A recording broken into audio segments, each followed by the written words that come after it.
here on the Game Nashville Sports Network. Your sports live here. WBUZ HD3 Laverne. We are the Game Nashville Sports Network. ESPN 94.9. The Fan. 30 years of the best sports talk in Middle Tennessee. It's the George Plaster Show, featuring Tennessee Sports Hall of Famers Kelly Holcomb and young gun Billy Derrick. And now, here's your host, George Plaster.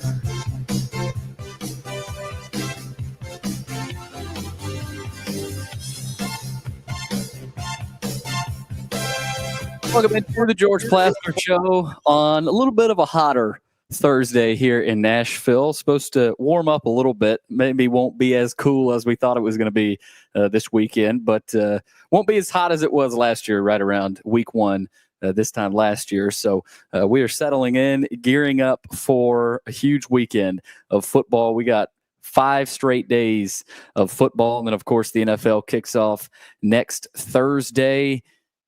And we're going to talk Titans today. Some more Titans news to get into, some more moves. And I know Mike Borgonzi met with the media earlier today, so we'll get Terry McCormick in here for his daily Titans report. But first, we head to Murfreesboro, check in with Kelly Holcomb.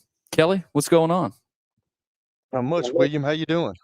I'm doing good. What's going on in Murfreesboro today? Same old, man. It's sun is not out right now. It's a little overcast. Grass is dry, which I told you and George. Every time we start talking about how much it's raining, all of a sudden it just stops. Yeah. And your voice just stopped working there. As Kelly's going to need a little swig of water there. But no, we do have Terry loaded up and ready to go. I think he's trying to work on getting his camera in here, so we'll see about that. But we'll try to get Terry in here. Terry, can you hear me? Yeah, it looked like one of those yearbook things, like that didn't show up on picture day here. Yeah, that's exactly what you look like. Well, hey, we got your voice. That's what matters most. So everybody can still hear you, and maybe we get that camera working. But obviously, Mike Borgonzi met with the media today. What'd you learn, Terry? Well, they're trying to, I guess, bolster the roster with some of these waiver claims. And really, when you make waiver claims, you're trying to upgrade the depth on your roster. But then again, you hope against hope that maybe it's sort of like going thrifting or yard sailing, that, you're rummaging through the stuff and all of a sudden, hey, there's a 52 Mickey Mantle sitting in here for $5. That's what you're hoping for. But, a lot of times, you end up with guys who just are marginal. I was trying to go back and think of some guys that the Titans have brought in over the years through waivers or, immediately after cut down. And I came up with 4 or 5 guys that, were made long-term contributions. Obviously, the gold standard of that was Frank Wycheck, whom they picked up off waivers when they were still the Houston Oilers.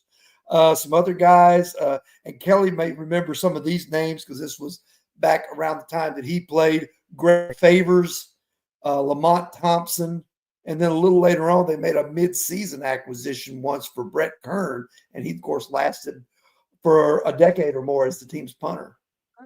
How about that? Terry, the 7 captains for the team this upcoming season were named: Cam Ward, Calvin Ridley, Tony Pollard, Jeffrey Simmons, Amani Hooker, Cody Barton, and long snapper Morgan Cox got in there. Seeing a lot of talk about, Cam Ward didn't deserve to be a captain and blah, blah, blah. But any surprises there? And did you think Cam Ward earned a captain spot? Well, kind of hard to earn it when you're a fresh-faced rookie like he is, but he's the number 1 overall pick, and almost all the time your starting quarterback is named one of the captains. That's, that is almost the case with every single team around the league. The starting quarterback is assumed to be a captain, so you might as well go ahead and do it in that regard because, he's the guy that people are going to look to as the leader in the face of the franchise. So, while he hasn't earned it because he obviously hasn't played a regular season snap yet, he is, for better or worse, the face of the franchise. All right, last thing here. What after looking at the offseason, it looks like all the moves have been made, that the roster should be set here soon. What area do you think the Titans improved in the most during this offseason, Terry? I think probably the offensive line. I mean, we'll see once they get out there Sunday or a week from Sunday against Denver. But the way that they've gone about it, they've brought in Dan Moore, they shifted J.C. Latham, Lloyd Cushenberry looks healthy again. You've got Kevin Zeitler coming in to play right guard, who's well regarded around the league. Starting five on that offensive line looks pretty solid. We'll see how quickly they start to gel. But to me, that has to be the most improved, at least on paper, from last year. All right, we'll see what happens. Titans and Broncos next Sunday. Not this Sunday, but next Sunday. So obviously looking forward to that season kicking off. Terry, good reports, and we will talk to you tomorrow. All right, sounds good. All right, that's Terry McCormick with his daily Titans update. And now we got a busy news update elsewhere around the Nashville area and the country, and it's brought to you by Football Night in Nashville. It all kicks off September the 4th, next Thursday night at Sports and Social Green Hills. Come out with us. We got the show from 3 to 5. We'll be hanging around watching the Eagles-Cowboys game out at Sports and Social. So come out and join us. We'd love to see you there. We got trivia questions, Papa Shot, all kinds of different things going on. So come out and join us again September the 4th out in Green Hills at Sports and Social. Well, Kelly, I think the biggest piece of news today, it actually just came across the ticker. According to RockyTopInsider.com, Tennessee basketball coach Rick Barnes has signed a lifetime contract to remain the Tennessee basketball coach for the remainder of his career. Athletic director Danny White shared on the Mike Keith Show earlier today. He is entering his 11th year as Tennessee's head coach. He has led the Vols through its best decade in program history. And we had talked a lot, Kelly, about how close Coach Barnes is to hanging things up. Obviously, he's never made a Final Four as a head coach, even going back to his Texas days. And they've had their fair share of struggles in the NCAA tournament. But to me, this feels like a commitment to winning a national title. Like, hey, until I get to the Final Four and maybe not win a national title, but this feels like a stamp of, hey, I'm here. And, I'm not leaving until, we see things through here. Really, have you ever heard of a lifetime contract? I've never heard of that. That's pretty, I mean, hey, if you're going to get it, that's cool. But you think of that, and then the first thing that I thought about was, well, what if, of course, he's a really good coach, and I think he's a God-fearing person, he's a Christian person. I like what he does. I've heard, my son-in-law went and watched him practice one day, and I really like what he does. But, at some point in your life, when you get older, sometimes things get mundane, and they get to same old, and there comes a time where I don't want to do this anymore, but do you hang around just because you're getting paid? And I don't think that would happen. I don't think he's the type of dude that would do something like that. But what if he falls on hard times and then you're giving him a lifetime contract? I mean, that would be a bridge or a hurdle that you would have to cross. So I don't know. I've just never heard of a lifetime contract. That's pretty cool. The greatest contract I ever heard, lifetime stuff, was when Drew Bledsoe came in the National Football League. And Nike was going to pay him a bunch of money. He's like, I don't want you to pay me any money. I just want Nike gear for the rest of my life. That was the greatest contract I ever heard of right there. He still gets Nike stuff to this day. Wow. Yeah, I mean, Bobby Bonilla comes to mind. That's not technically a lifetime contract, but he just took all his, his earnings. That's what he was going to get paid, and he just stretched it out over his life. So that was a cool thing too. But wow, it's I've never heard of a lifetime contract. Yeah, and I mean, look, there's probably other athletes like a LeBron James, like you said, with Adidas or Nike and things like that. But with a team or with a program like Rick Barnes just did, that is rare, and obviously he deserves it. But to me, I go back to George and I have talked about it a lot about, hey, Barnes is getting up there in age. He I don't think he's calling it quits anytime soon, but he's on the back end of his career. But to me, this feels like a commitment to Tennessee that he's made, with Danny White and everybody else, that, hey, he's not going anywhere. So obviously this is huge news for Tennessee athletics. Also, I want to get to some college football notes. I saw this earlier today in the Knoxville News Sentinel. Came out that Nico Iamaleava attended a UCLA game just a week before Tennessee's loss at Arkansas. And this, I mean, I don't think this is earth-shattering news or anything, but it's interesting this comes out that I don't know who figured this out, but I did see the Knoxville News Sentinel put this out this morning. His UCLA Bruins team, now, of course, he's a UCLA Bruin, but they host Utah late Saturday night to open the season. But before he was a UCLA Bruin, of course, he was at Tennessee during one of Tennessee's bye weeks last season. Nico got a look at what would become his new home. He told reporters earlier today that he attended the Bruins' loss to Oregon at the Rose Bowl last season while Tennessee was off. It came a week before Tennessee's stunning loss at Arkansas, a game in which Iamaleava accounted for just 175 total yards and ran out of bounds to lose the game. Kelly, this is a little head scratching, because for him to end up at UCLA, could he have been distracted? I mean, look, Arkansas came to play that day, and it could be, it may not be a coincidence, but who knows? It could also be a coincidence. He was at UCLA that week, and now he's a Bruin. Yeah, that just puts more spin to the story, and that just puts more people, more Tennessee fans, as Tony Basilio talks about it, watching UCLA games. You're either hoping he does good, or you're hoping, and which I would think most of them were hoping he kind of bombs out. So, I don't know. That's seems like that was in the works, does it not? It does. It does. And he also, his family approached Miami in December. That had gotten out, and we talked about that in one of the updates too when that came out. But that's a good way of putting it. Another spoke on this story that Tennessee fans probably but don't enjoy hearing. Something that some people around college football may enjoy hearing is this new idea from Deion Sanders.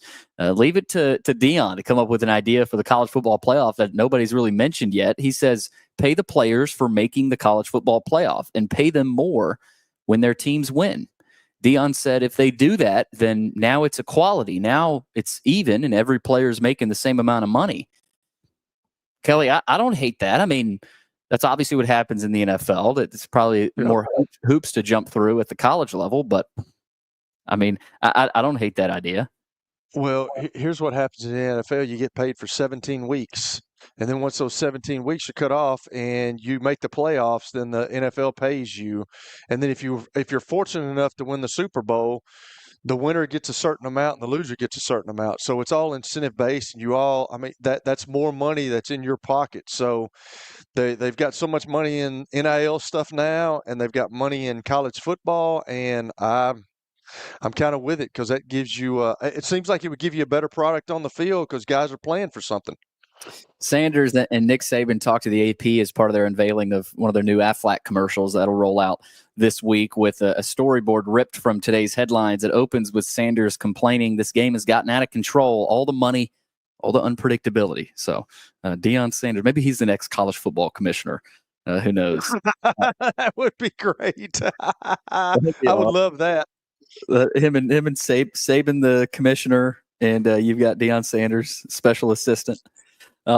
Also, we talked about Fox and YouTube TV, how they're in a carriage dispute, and that some people worried about whether or not they're going to be able to watch Texas Ohio State on Saturday. Well, obviously, after that news broke, a lot of confusion, but they have reached a short-term extension, and customers will now be able to watch the games. They will not see service disruptions as Texas travels up to Columbus to face Ohio State, with Fox hosting Week 1's best showdown. Tomorrow night, Baylor opens their season in a big non-conference game against Auburn on Fox as well. So you will be able to watch those. Don't worry. Don't fret. You'll be able to watch them. Kelly, another college note. We talked about Fox and Big Noon Kickoff there. Desmond Howard, who I really like on game day. I've always thought he adds an element to, I'll admit he may not be as sharp as a Kirk Herbstreit, but he has signed an extension, a multi-year extension, as college game day kicks off on Saturday in Columbus. Former Heisman Trophy winner and Super Bowl MVP. He's been a part of the program since 2005. So Desmond Howard, that's 2005. That's crazy. He's been there that long. But he has signed an extension, so good for him. Also, wanted to get to this earlier today, Kelly, before we hit the break. Talk about betting all the time, especially we've known it's existed in professional sports. It's become more prevalent at the college game as well. But NFL bettors are expected to wager approximately $30 billion on the league this season with legal sports books in the U.S. That's an 8.5% increase from $27 billion last year. And this includes money bet on futures, wagers such as the odds to win the Super Bowl and individual games from the preseason through the Super Bowl. It's a cash cow. I mean, that's pretty unbelievable. I've told you, George gets mad about it, but he always talks about the NFL Players Association being the backbone of a chocolate eclair. But when you're making that much money, nobody wants to mess that up. You're going to go along and you're going to say anything you can just to keep that money flowing in. It's amazing, but like $30 billion, that's wild. I mean, with all the money in the NFL, I got to thinking, like, if you play, like, what's the threshold? How many years do you have to play in the NFL? Obviously, certain guys get pensions, obviously with some of the concussion deals that have happened, Kelly, but how long do you think a player has to be in? Like, you were there for what? Was it 10 years? 13. 13? Okay. So 13 years, obviously. It's three. To be a vested player, you have to be 3 years, 3 games, unless they've changed it. So you have to be 3 years. If you make it 3 years, and in your 4th season you make it 3 games, you get all that stuff. You get your pension, you get 401k stuff, you get an annuity, you get a lot of great things, which is really cool. But you have to make it to that. Right. It's hard to make it a year. I mean, it's hard to make a team in general to begin with. Yes, it is.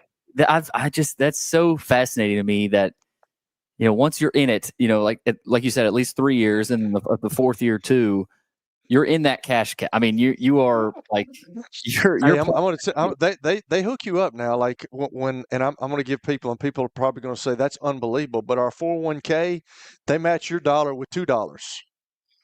That's unheard of, man. And then there were guys when I was playing that would not invest in the 401k stuff, so they started making them invest because it's such a good deal. And then towards the latter part of my career, they started an annuity deal that they put in $75,000 a year for how many years you played. Wow. And it's really cool. So if you got to wait, obviously. I mean, it has the same ramifications as everybody else that works. So you can't take it out. But there's a lot of things that go on that they do for us that is really good.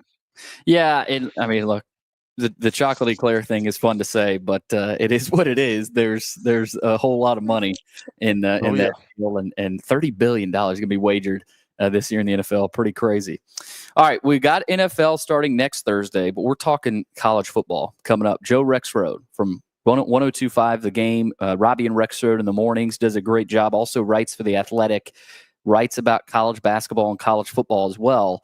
We're going to dive into some of these games, talk about some news pieces that have come out here in the last couple of weeks and some storylines in college football. So keep it right here. You don't want to miss this interview coming up with Joe Rexrode from 102.5 The Game. Keep it right here on 94.9 The Fan.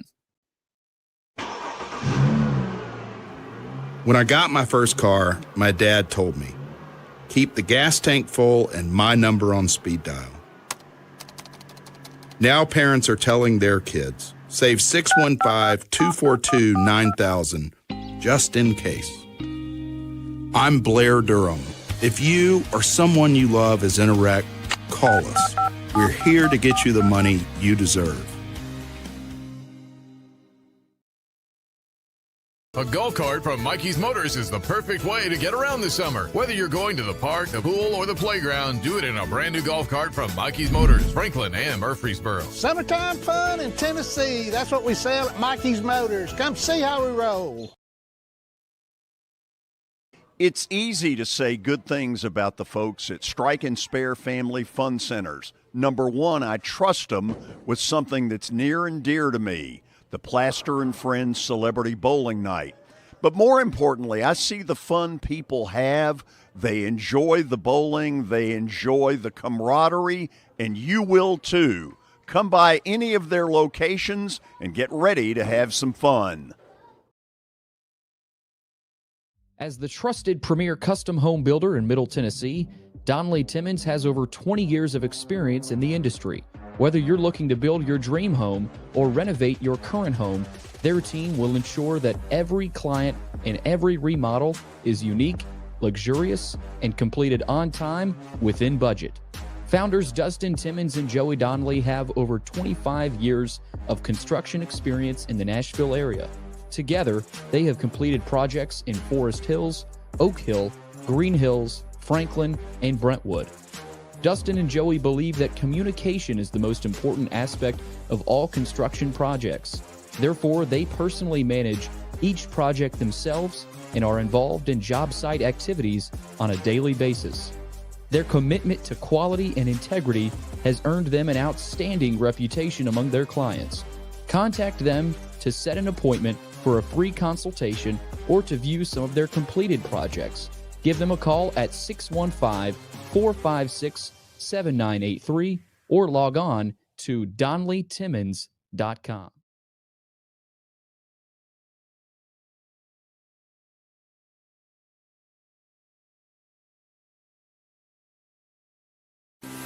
At Wilson Bank & Trust, we believe you shouldn't have to choose between personal service and digital solutions. As your local independent bank, we're proud to offer the relationships and trusted service you expect, along with the tools and technology that keep you moving forward. So whether you're growing a business, buying a home, or planning for the future, we're here to help. Because this isn't just where we work, it's where we live too. Wilson Bank & Trust, here to get you there. Member FDIC. Are you looking for expert medical care in Nashville without leaving your home? Medical House Calls brings concierge-level health care directly to your door. Whether you need urgent attention, ongoing primary care, revitalizing IV therapy, or medically guided weight loss, our experienced providers are just a phone call away at 615-838-2375 or go online, medicalhousecalls.com. Providers are just a phone call away at 615-838-2375 or go online, medicalhousecalls.com. Hey, this is Andrew Allegretta. Hope you can join me, Norm Jordan, Kevin Ingram, and Jake Lyman this Saturday from First Bank Stadium as Vanderbilt football opens up the season versus Charleston Southern. Coverage starts at 4:30 on 102.5 The Game. Your sports live here on 102.5 The Game and the Game Nashville Sports Network. It's the George Plaster Show. Your sports live here on 94.9 The Fan.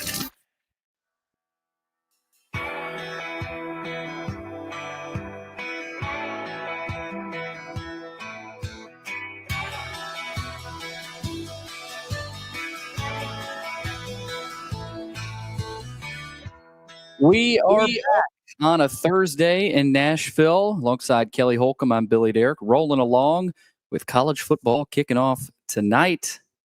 Screw week 0. Week 1, this is when it really kicks off around college football.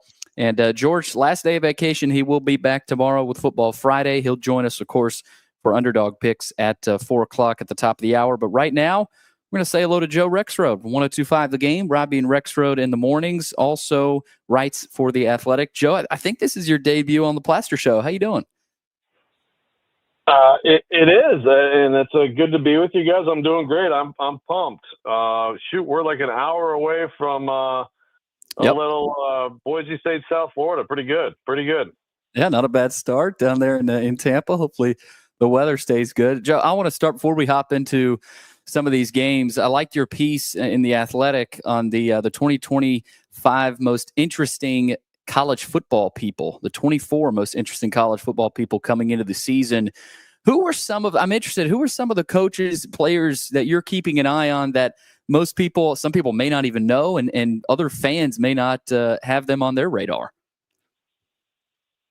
Well, yeah, it was 24 plus the obvious that we all have to have, which of course is Arch, right? Like Arch is, the guy that every single breath he takes this year, like the entire sport's going to be hanging on it. But I just thought it was kind of a cool idea to just go around the sport a little bit and just think in terms of different different types of people, players, coaches, but also, like, for example, I put Dave Portnoy on there. And that was before the whole thing with, like, whatever the heck is going on in Columbus, or like they're banning him or the Fox doesn't want him on or whatever. But I think he's I don't think it's going to go well because I don't think he's, like, all that good on the air. But he is sort of their, Fox's, like, answer to Pat McAfee.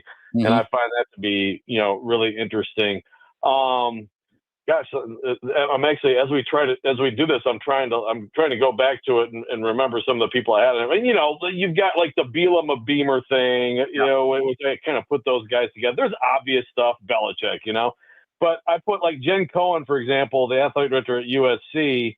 There's a lot of stuff going on there, including, like, the Notre Dame series, which to me, like, like, that should be preserved. I think we should try to preserve tradition as much as possible. That's an amazing series, but also just the whole thing with, like, they were really kind of behind financially in some ways, and she's tried to deal with that. But this Lincoln Riley situation is really interesting. I mean, he's 15-11 the last 2 years. I wouldn't think that, like, it would be an immediate hot seat this year, but that could be a tough situation for her with him. John Gruden, I think we could have some groomers coming up again. I mean, he's already said it, right? Like, I would die to coach in the SEC, and I kind of feel like he might coach in the SEC in the not so distant future. And then some interesting players too, like Coy Parrish. It might be this year's attempt at Travis Hunter. We've had lots of guys in college football who have played both ways to some extent. And obviously that's what Hunter did was so, beyond the norm. But he is a really special player who was a freshman safety. They say they're going to play him a lot on offense this year. So there's another guy. And then, it's, again, Brian Seeley, this College Sports Commission, which I think is just complete disaster waiting to happen. But he's interesting, that's for sure. The SEC Big Ten power struggle continues. I feel like we've talked about this every show for the last 2 months. And Brick Murphy reported yesterday that both conferences have interest in adding North Carolina and Virginia. To me, the academic profile of those two schools fit the Big Ten a little bit better. But the SEC probably wouldn't hate having those two teams as added markets in their conference. So, John, I'm going to propose it this way. Fast forward 5 years. What will both the SEC and the Big Ten look like? Oh, man, I don't know. I mean, I keep, hoping, like, can we check some things out for a little bit before we just completely turn into, like, two conferences? I mean, I like the 12-team playoff last year. Can we do that in more than 2 years?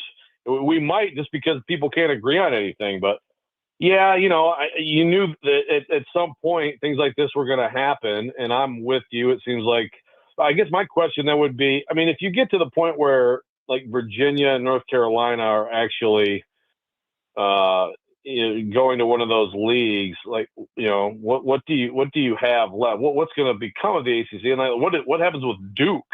If I feel like Duke and North Carolina need to be together, right? But then again, we've seen plenty of rivalries blown up through all this expansion and through the greed that drives everything. And so I suppose nothing's sacred. I'm not answering your question, but hey,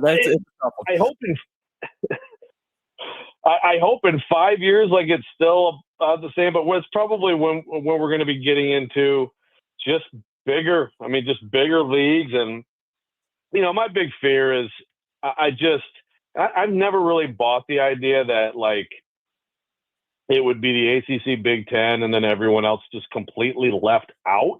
I think that would be a disastrous decision. I mean, we've had plenty of decisions that I think already for the big picture of the sport are not good, but that, to me, you still have to, I think it's really important for the sport right now that we have the group of five, that we have a hope for fan bases in different parts of the country in different leagues, but yeah, they're just going to get bigger and figure out ways to make more money. I guess another thing is, though, it's like, how much do you really benefit financially from continuing to add schools? Like, you're right. Like, that's another market, but it's really more about brands, right? And the TV deals and the media rights deals now than it is the TV market. So like how much aren't you just adding mouths to feed at some point? Yeah, because I think about Missouri, like, yeah, that's another market, but, and no offense to Missouri, Missouri's had some really good football seasons, but they're not necessarily a college football powerhouse. So, I'm with you that it's more on the brands. And Kelly and I were talking yesterday that Virginia, obviously not a brand, but if you're the SEC, I think you should be fighting tooth and nail to get North Carolina, especially if they become what Belichick and Lombardi think that program can become. Yeah, no doubt. And look, basketball still matters too, right? And so, I mean, to get a bet, you think about North Carolina and Kentucky being conference rivals, I mean, I mean, that's still, there's still money to be made there too. So no, I'm with you. I mean, and then that's the thing, it's when it comes down to it, the Sankeys of the world, ultimately they're working for the presidents in their league and they're paid to win, right? But that's the problem with the health of the sport overall can suffer from some of the things that go on. All right, I want to get into one game, and I'll toss it to Kelly. I'm sure he'll be asking you about some games as well. But you mentioned Arch and how each breath he takes, college football fans everywhere are talking about him. How do you think he fares this weekend? Do you think he lives up to the hype and the billing early in Columbus in the shoe? I'm fascinated to find out. And, look, I think you listen to him talk, and look, everybody knows the Mannings. Everybody's familiar with Archie and Peyton and Eli and more familiar now with his dad. But, like, I think they've done everything right. It's really impressive. As a parent of, people who are between 21 and 15 years old, I'm just blown. I'm like, man, I wish I did that. Like, that's just so, they did such a great job, keeping the phones away and social media, all that stuff. And I think he's got a great perspective. He's obviously got a lot of talent, but also, like, he's thrown 95 passes, and I can't sit there and say as I watch him that I was like, well, there's the future number one pick. You can see the talent. You just don't know that it's going to come together, and that's the thing. It's like, what if he's really good, but he's not just like the obvious number one pick? I feel like it's a disappointment for people, which like is so much pressure on a kid. I think he'll probably play well, but like on the road in that place, does he make a critical mistake? I mean, I don't know. I think he's going to handle it well, mentally, emotionally. We just still don't know for sure. Just because he was a huge prospect, tons of huge 5-star prospects end up not panning out, especially at that position. Just because he has this great family support and has done all the right things, it doesn't mean you can do that job, the most important job in American sports, at the level that people just assume he's going to be able to do it at. We're talking to Joe Rexrode from Robbie and Rexrode on weekday mornings, 102.5 The Game. Also writes for The Athletic. Kelly, what you got? Joe, I'm with you, man. I'm glad you said that because I obviously played with Peyton for 3 years and talked to his dad, and I think his dad has done a great job. But I don't really see, like, you never know. Eli and Peyton are two different guys, and they're obviously his uncles, but you never know how a guy's going to turn out. But I don't really see him. I think they're probably going to do it the right way. Now, I could be totally wrong, but I don't see him coming out this year. I see him, enjoying college one more year and playing another year. But I don't know how that's going to work out. But I'm glad you said those things because nobody really truly knows how a guy's going to turn out. Right. I mean, yeah. You've played the position at the highest level. So, I mean, you understand, like, it's just, there's so many intangibles, so many things that you can't predict. Like, it's not math, right? And also, like, people go through things and sometimes, people get hurt and it affects them in the pocket or whatever it is. I mean, it's, but obviously has a ton of talent and Peyton Eli, he runs way better than both of those guys. So absolutely, I love the athleticism and I'm with you. I mean, they've all, but well, shoot, Archie Manning just said like he is staying in. Now, what would be interesting is if he does have that unbelievable year, like a Heisman national championship type year, and it is like, okay, he's the number one pick. Then you get into like, well, if you've done these things, there is the injury risk. Do you maybe reconsider it? And maybe it's also like, who's picking first, right? I don't know. I mean, it's things like that. But yeah, if right now, I mean, I would bet on exactly that Arch Manning is going to quarterback Texas in 25 and 26. I agree. So since we're talking about QBs, let's stick with QBs. And I ask this question. It's kind of like it seems like every week I have a question of the week, but all these QBs, it seems like all the big name QBs they're going for money, and it's like a 1-year vigilante deal. But has there been a season that's come about where there's so many question marks at the quarterback position? I mean, we got the Michigan and we got the Ohio States of the world that are these big blue bloods, but they're starting freshman quarterback. And then you look at Alabama, and Ty Simpson's been there, but he hasn't really started. Like, it just seems like that there's so many question marks at these big schools with these young players that's going to play at quarterback. Is this what we're going to see in the future with all these guys transferring, trying to go to bigger schools and trying to go to better money aspects? But what do you see about the quarterback situation right now? Because I think there's just so much uncertainty. Yeah, it's a great question. I do think that some of it, it's like, you do have some. You mentioned Ty Simpson, right? You almost forgot he was there, and it's like, oh yeah, 5-star who has actually been on campus, bided his time, worked, filmed, and developed, and now he's got his chance. That's how it used to be, right? So to me, it's almost like if more stories like that work out, then maybe maybe it does slow down a little bit. He'd be an example. Altmaier at Illinois had a chance to go other places, right? And he stuck with it. Klubnik at Clemson, Aller at Penn State, Nussmeier at LSU. I mean, you do have some kids who multi-years and everybody should there's a benefit to that, right? There should be a benefit. And sometimes you change scenery and a Cam Ward goes, from Washington State to Miami and goes from I don't know what he was, even a year ago. I know people weren't talking about Cam Ward as a first rounder, right? So, those stories can be success stories too. But, yeah, I think if more guys who do stick with it and wait their turn develop and go, get to the NFL and things like that, then I think maybe more kids and their families and their camps look at it hey, the stability. I mean, I think with a lot of these kids I just mentioned, that's probably a lot of the conversation, right? But then, of course, you have the Nico examples, and which is tough because he's just going to a not good program. Maybe it'll work out for him, but to me, that's a great example of chasing that money, not really deserving to get some huge raise like they were asking, and then basically being forced to take a pay cut to go to a worse program.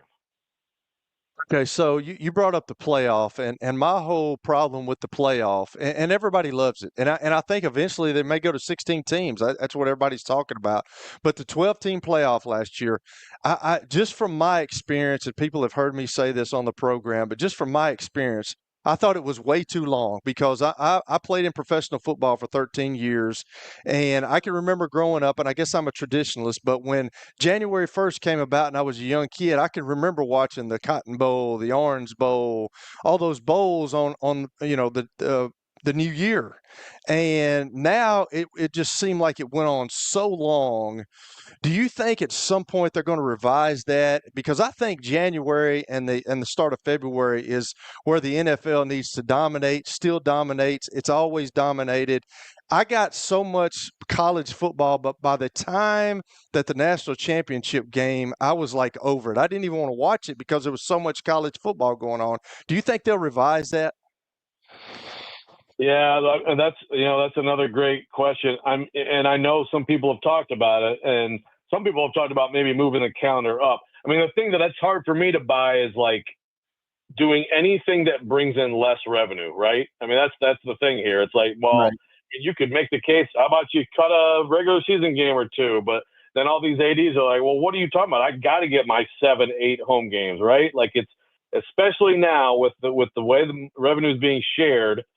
It's like NFL owners. They're going to 18 games. They went to 17. They're going to 18. Now, of course, they get to collectively bargain that with the players, and the players get more of a cut. And that to me, is where we need to get.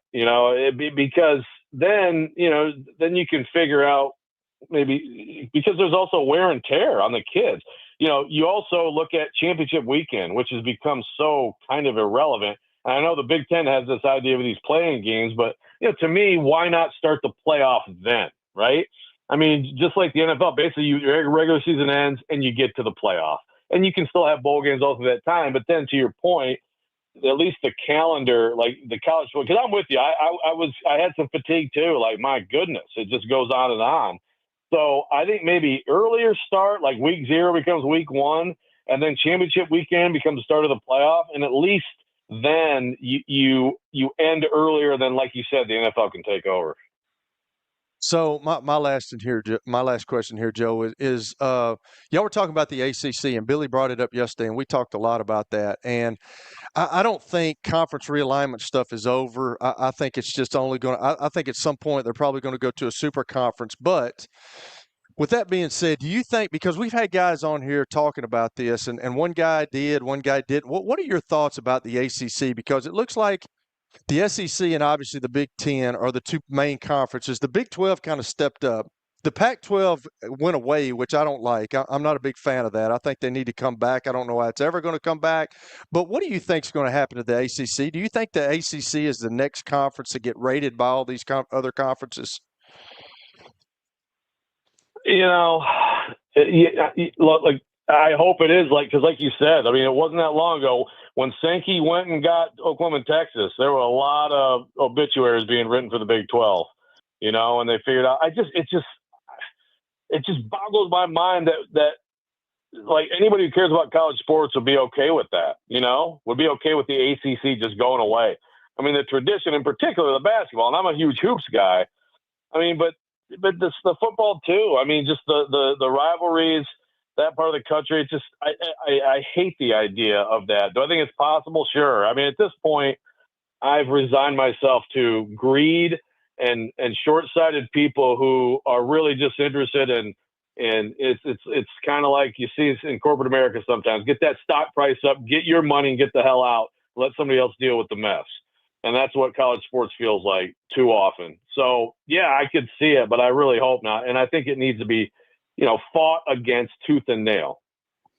Joe, great stuff. That was an awesome segment right there. We'll definitely have to get you on soon again. On the way out, who wins, Catholics versus convicts? Oh man, there's a throwback to an awesome 1988 T-shirt sold at the Notre Dame campus. You know what? I'm going to go Miami. I think Miami's really talented, and I think Carson Beck's going to be good this year. I do. So C.J. Card, his first start. I mean, I think that's asking a lot of the road. I'm going to go with Miami. I'm with you on Beck. I think he's, last year obviously he was banged up, but I think he could have a big year there at Miami. Joe, appreciate the time. Enjoy the weekend, and looking forward to have you on again soon. All right, guys. Great talking to you. Thanks a lot. Joe Rexrode, good stuff there. From you can hear him weekdays 7 to 10 a.m. in the morning. If I'm not mistaken, it could be 6. I want to make sure I get this right here because I don't want to shortchange them. This could very well be a 4-hour show as well. But Joe also writes for The Athletic as well. We'll either way, mornings you can hear him and Robbie Stanley there on 102.5 The Game. Good stuff there. Kelly, I want to kind of re-ask some of those questions that you asked him and get kind of some of your takes on the college football calendar and touch on some of these games this weekend as well. Underdog picks at the top of the hour. Keep it right here. 94.9 The Fan. When I got my first car, my dad told me, keep the gas tank full and my number on speed dial. Now parents are telling their kids, save 615-242-9000 just in case. I'm Blair Durham. If you or someone you love is in a wreck, call us. We're here to get you the money you deserve. This is my buddy Stan Harrison from Apple Collision Centers. Recently, you've been talking to me about companies that have a fleet of trucks and they're always in need of repairs. That's right, George. We understand that nobody likes to deal with the auto body repair process. We try to simplify that at our 3 convenient locations. We work with all major insurance companies. We help to ease the stress of the auto body repair process. We're located in Old Hickory, Hendersonville, and Gallatin. If you need our services, please stop by and see us. And how convenient that we have that in the background. Now, seriously, these are good folks. They do really good work. Give them a holler. Sports and Social at Green Hills Mall is the new home for our Football Night in Nashville promotion. Their food is terrific. Their TV setup looks like a race and sports book in Vegas. And if you're a sports fan, you can't beat it. Starting September the 4th, we'll broadcast from Sports and Social every Thursday night. There's Pop-A-Shot, great football, and the chance to win a beautiful Mikey's Motors golf cart. See you at Sports and Social in Green Hills Mall. Venture Express has been helping people in this area for more than 40 years. They're headquartered in Murfreesboro with over 30 years of dedicated fleets involving production, manufacturing, and corrugated experiences. They're an asset-based company with over 700 tractors, 4,000 trailers, and 800 drivers. If you need their help, dial them up 615-793-9500 or log on to ventureexpress.com. Here's Officer Garen Hoskins for the Metro Nashville Police Department. The Metro Nashville Police Department is on the forefront of policing in this century, and I'm glad I'm a part of it. I'm glad I get to find other good officers, other future good officers. And if you're watching today, or you yourself or someone you happen to know is interested, join mnpd.com. Feel free to reach out to us because we need good officers, and it's a great city to work for. Going to be the start of many. If you want to be part of the Plaster Show advertising family, it's simple. Just email me, plastergeorge@gmail.com. Again, plastergeorge@gmail.com. We will fit your budget and your needs. A lot of people want to define teams by singular performances. Sports. Did he not go back into the game after that interception? Let's get this turned around. And we're all saying, no, they don't. Here. You thought you were on your way. Your sports live here. On ESPN 94.9. And the Game Nashville Sports Network. It's the George Plaster Show. Your sports live here on 94.9 The Fan.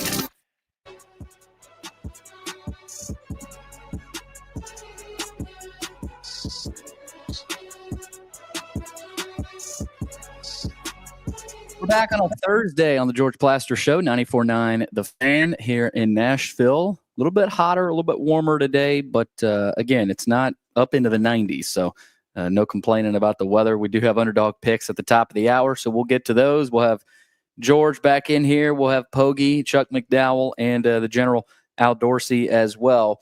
But, Kelly, I was really intrigued by some of Joe's answers there in his interview. And he brought up, the fact that, look, yes, the college football season lasted way too long, but it feels like the conference championship games are going to be the games that hit the curb if this calendar is going to get fixed, or at least should. I don't know that I see it happening, but that feels like a reasonable step that you could make. But again, Joe also brought up the fact that these ADs and these presidents are not going to do anything if they're losing money on it. And they'd be losing money on the conference championship games. Yeah, I don't think anything happens to the conference championship games. Now, I think that, I've voiced my opinion about it. I think that if they're going to have this 12-team playoff, here's the deal, Billy.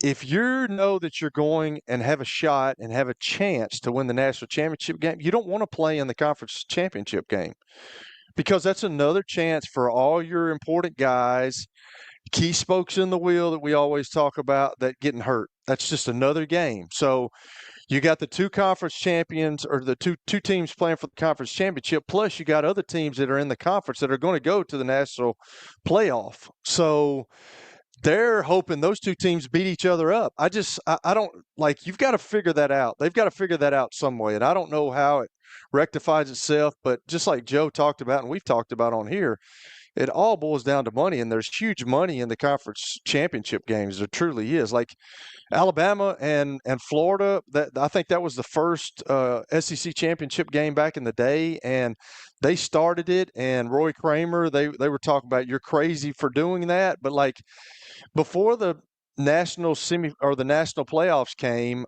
everybody wanted to go to the conference championship game because, hey, they wanted to win their conference and then go on to a bowl game and then maybe have a chance at a national championship in the bowl game. But now, since you've made the playing field different and now you've got a 12-team playoff, it makes things different, Billy. And I don't know how they go about it, but like, these coaches don't want to play in the championship game. If they got a shot to win the whole thing as a national championship, I wouldn't want to play in the conference championship game. No, but another thing I think has to happen is week 0 has to stop. I mean, week 0, this idea of week 0, I think, is ridiculous. And if you're going to do that, they need to start everybody last week. You know what I'm saying? Yes. Make week 0 week 1. Move the regular season schedule up 1 week. So instead of most teams opening their seasons on Labor Day weekend, this weekend, the regular season would conclude the Saturday before Thanksgiving. So that would help a lot.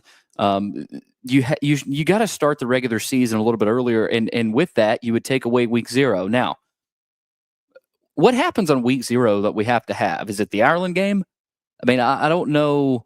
I don't get what the idea was, why it was created for week 0. And if a league decided not to have a title game to crown their champion, they could use Thanksgiving week as part of their regular season schedule. So it moves everything up. I think making week 0 week 1, and if George likes to bring up the heat and other people do, and I get that, but you've got 5-6 games on week 0 anyway, and you're trying to play them in places where it wouldn't be too hot. But look, it's a week up from this weekend. I think that's something they could do to fix it too, Kelly. I would like, because George always talks to our callers out there, but I would like to know what they think about that. Like, are they with me, or did they like the 12-game deal where it just took so long, or not 12-game, but the 12-team playoff, it took so long to get decided, and by the end of it, I had so much playoff fatigue that it made me not even want to watch the NFL, which that's my argument. I love the NFL in January and February because that's when the times get real, and that's when the intensity and the focus for those players pick up because they got a shot to be the number 1 team in the world in football. So I would like to know what our callers think about. Are they with me, or do they like the way it dragged out last year? I'm just not sure. I don't like it, and that's my opinion, and I'm gonna stay there. But it would be interesting to see if people are like me or if people like the way they did it last year. I don't have a huge problem with how long it went because I love college football, but I think there are a lot of people like you of all ages that like watching the NFL too, and like how it used to be. So yeah, maybe we'll open up the phones and pose that question. Something else I wanted to hit on too, Kelly, is this idea that the fans. I mean, if you follow a college football program that's making the playoff most years, you're going to be spending some money. I mean, you're going to be shelling out some money for fans. The problem with an expanded playoff always begins with the price tag. So supporting your team to a championship, that means traveling to at least 3 destination locations in a 3-week span. So like take Penn State, for instance. For them to compete in the Big Ten championship, they had to fly to Indianapolis. And then after a first-round home game against SMU, they went to Phoenix to play Boise State. And then they played Notre Dame in Miami. And then if they would have won that game, they would fly to Atlanta for the national title. They got to find some ways to alleviate that as well. Wow, that's a good point, Billy. I hadn't thought about that because you're absolutely right. I mean, it takes a small fortune to follow your teams now, and what Tennessee's doing is what everybody else is going to start doing. They're even raising the regular season ticket prices. Yeah. So just think about that. Just think about, you use Penn State for example. Just think about at Beaver Stadium if they actually raise the ticket prices. Yeah. You know what I'm saying? And made those, I don't know, man, just made those folks pay that, and then they make it all the way to the national championship game. They had to go all the way out west and then had to go deep south. That's a lot of money, and that might deter some people from either paying for regular season tickets or going to the playoffs. Trace on YouTube says Hawaii and teams that travel to Hawaii get to play 13 games, so they start early on week 0. I wasn't aware of that, and so that does make it slightly more understandable. But since when do we cater to Hawaii and teams that play Hawaii in college football? I mean, I don't know. That's the best read. Thank you for that note, Trace. But I don't understand that logic. Tony on Facebook chimes in and says the Army Navy game is another delay in the scheduling. Also, we've talked about that. I understand the reverence that college football fans and most of the country treat that rivalry with. But let's be real here. I think you can play some other games that day. Yes. I mean, they abolished the Pac-12, so I think we could probably play the Army-Navy game just like everybody else. Yeah, I mean, yeah. And then somebody else on YouTube says the NFL Pro is correct. So the NFL Pro, not a babe, yeah. The NFL Pro model is also correct, and college needs to look at that and take some notes there. All right, coming up, we got stat of the day, which George says will probably bomb. And then we will get to underdog picks at 4:00. We'll get George in here. We got Chuck McDowell coming in, the General, and Greg Pogue. So we'll get that kicked off at 4:00. So keep it right here. Big things coming. 94.9, The Fan. Hey guys, it's Mike from Newton Nissan South. You know about our date night giveaway, right? Well, did you know we have a second giveaway for every person who buys a new vehicle from us? It's our free lifetime warranty. That's right. It covers your engine and transmission for as long as you own your car at absolutely no cost to you. It's the ultimate peace of mind. This month, get a chance to win dinner and dessert and get a warranty for life. That's how we help you change your experience. Come see us today or shop online with Newton FastPass. It's Family Leisure's 30th annual Labor Day sale. End of summer clearance items like pools and rafts and pool toys to our new indoor products like massage chairs and theater seating. Save up to 40% off on all new patio furniture. Save up to 70% on display model and discontinued items. Family Leisure has truckloads of spas arriving daily. There are even some scratch and dent spas on sale and ready for immediate delivery. Home theater seating 3-piece sets start at only $9.99. That's Family Leisure's Labor Day sale going on now at both huge locations, Franklin and Antioch. The wait is over. The largest sports book in Kentucky is now open at the Mint Gaming Hall, Kentucky Downs. Feel the rush of every play in a venue built for sports fans. Catch all your favorite games with an 80-foot screen, stadium-style seating, and live daily broadcasts from VSiN, the sports betting network. Plus, download the Circa Sports Kentucky mobile app today and start betting like a pro anywhere in Kentucky. The largest sports book in Kentucky, Circa Sports, is now open at the Mint Gaming Hall, Kentucky Downs. This week's Nashville's best deals. Score half off a $100 gift card to the always vibrant Homegrown Tap Room and Kitchen for just $50. Tap into their scratch kitchen favorites, tasty craft brews, lively vibes, including darts, video games, live music, and the ultimate neighborhood hangout experience in Donaldson. Claim yours at 949thefan.com/deals while supplies last. This deal is too good to pass up. Get half off $100 to Homegrown Tap Room and Kitchen at 949thefan.com/deals. Now, here's your latest Fox 17 Code Red weather report. I'm Fox 17 meteorologist Greg Bobus. High temperatures today in the low to mid 80s, a partly cloudy day, and low humidity. Overnight tonight, we'll see our temperatures dropping back into the 50s once again. Your sports live here on the Game Nashville Sports Network. Start your engines. Nashville's biggest racing weekend is back. It's the Borchetta Bourbon Music City Grand Prix, August 30th and 31st at Nashville Super Speedway. The speed, the sound, the stars of open wheel racing are all going full throttle, and you can catch every second of the action right here on 102.5 The Game. Brought to you by Hiller Plumbing, Heating, Cooling, and Electrical. Racing takes over Music City. Don't miss a lap. Your sports live here on 102.5 The Game and the Game Nashville Sports Network. Your sports live here. WBUZ HD3 Laverne. All around the world on the Game Nashville app. We are the Game Nashville Sports Network, ESPN 94.9, The Fan. It's the George Plaster Show. Your sports live here on 94.9 The Fan.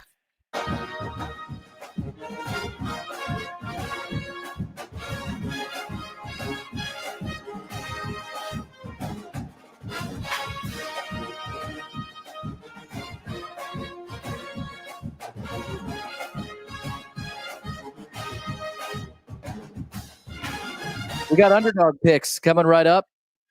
But first, stat of the day brought to you by Apple Collision Centers. You can find them in Old Hickory, Hendersonville, or Gallatin. Give them a call, 615-754-9800, or log on to their website. That's applecollisioncenters.com. All right, Kelly, here's where we're going today. We're going a little college football. Boise State has run the Mountain West the past 2 seasons. Can you name the last non-Boise State team to win the Mountain West championship game? That's a tough one. What year was that, Billy? The last non-Boise State team to win a conference championship game.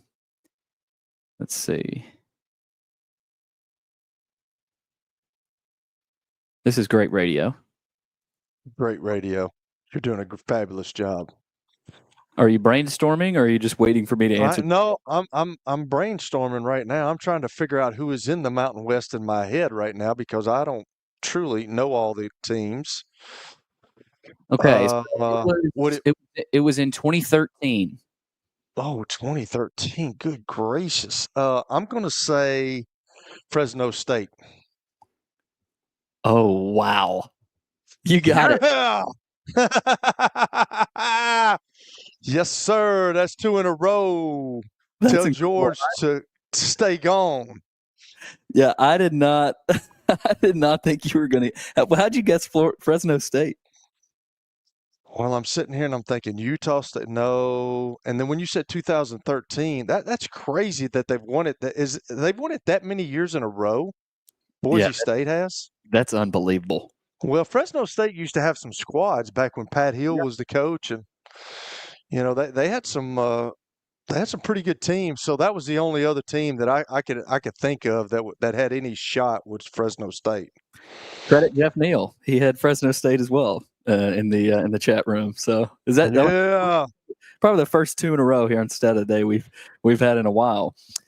All right, as we get officially into the 4:00 hour, we begin week 1 of Underdog picks, and currently we have George with us. We have the General with us, and because of the audio issues we had last week, I'm trying out this new system and hoping to God that it works. George and the General, can you hear us? I can. Billy, I can hear you fine. Awesome. How are y'all doing? Well, I just got off the golf course, so I didn't have a good round, so I hope I have a better day picking picks. You get to play from the ladies' tees too, the General. Like General, you should have had a better day. Well, not yet. I got to wait 2 more months.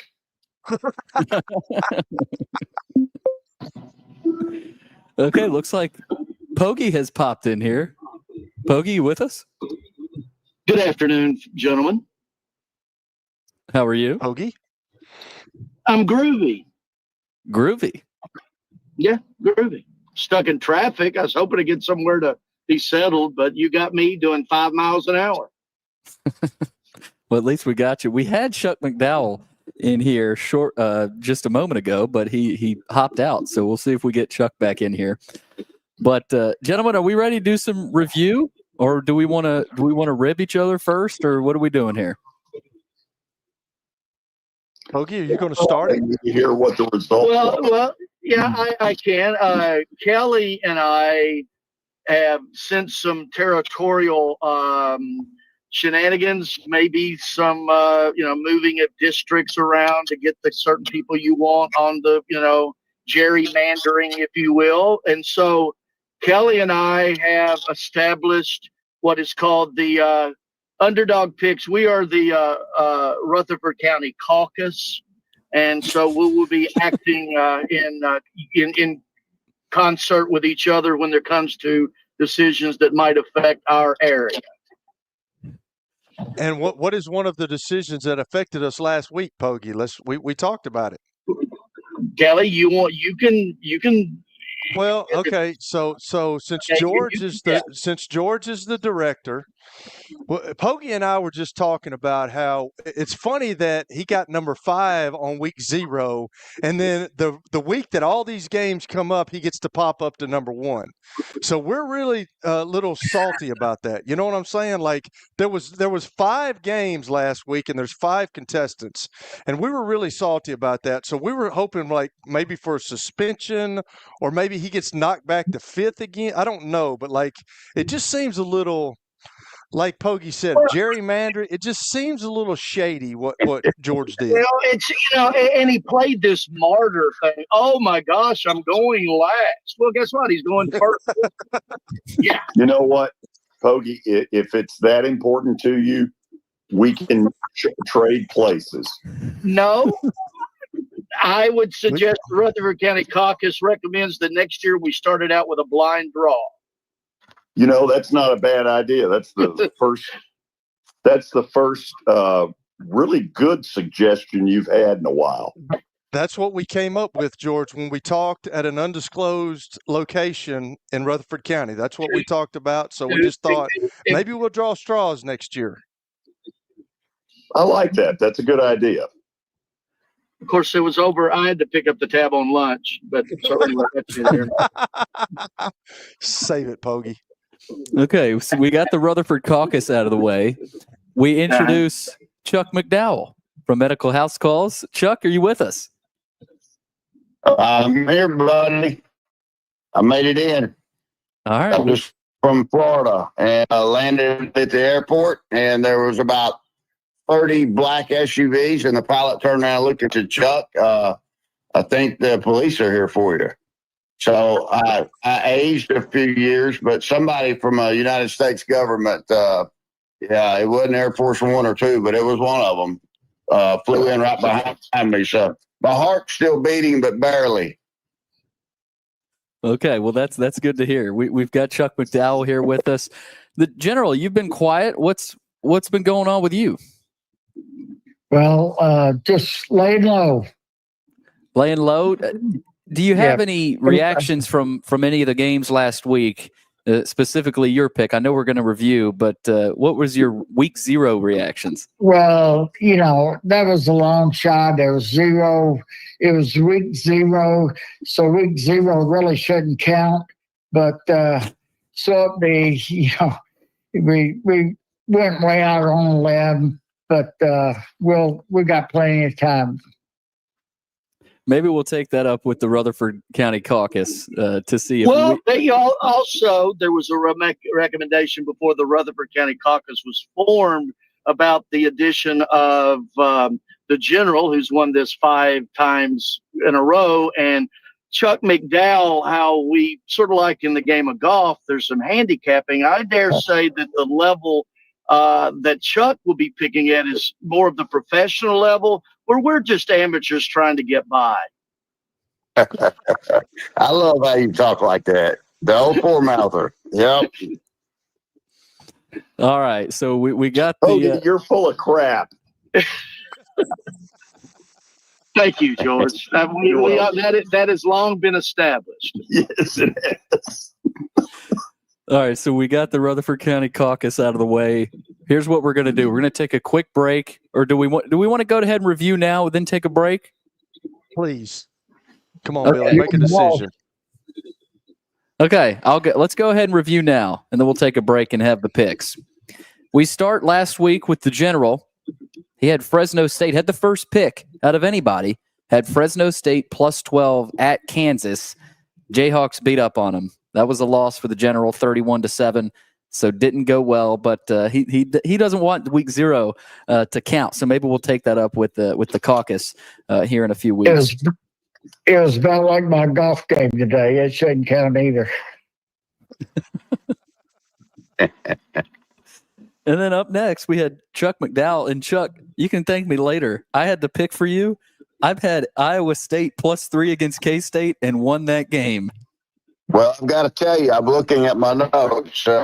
People that can see it, I've got them listed in my top 5, and number 1 was Ohio State. So I was happy when I heard that. So thank you. We were thinking.